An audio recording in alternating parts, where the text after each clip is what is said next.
mindfulness.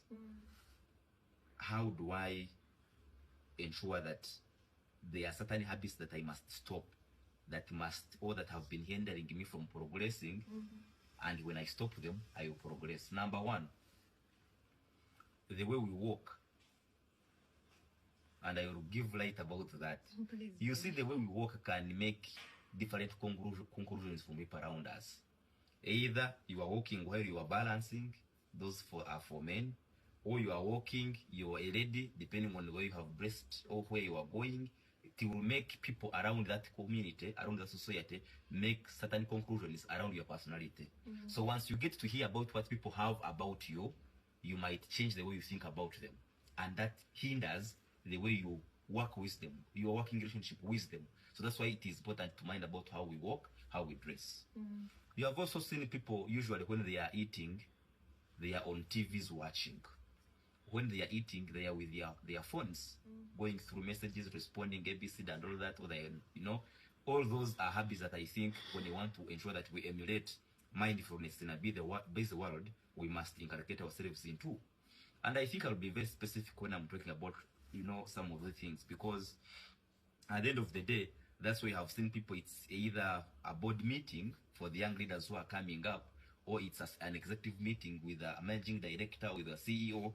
When they are talking to you, you are busy chatting on your phone. I have been at the Uganda Democracy Academy. When I was there, we had to learn something very important, that there is always respect that is not commandative, but respect that comes because there is responsibility. So respect is not just about, because you have to command it, or I deserve it. Respect must come because you are responsible. So that if you're in your executive meeting, then when you're not on your phone and somebody's talking to you, definitely you are becoming responsible. That's respect. But I think beyond that, it goes ahead to, respect those that are below us as leaders now. And because today you have seen that whenever you apply for something, there are always notifications, deadlines. Of course, when it is coursework, when it is an exam, there is always time, because time is the greatest resource. And I think if you have been very clear in last 2 years, I've been very, very clear about 2 things that God has given us. And that I think one of them is time that we must use. And when you talk about time, for you to practice mindfulness, you do not have to plan, when can I do this? No. You can do that anywhere, at any time, because it doesn't have to have time allocation. And I think chance then, because we are into a global world, a global community, where chances are very many.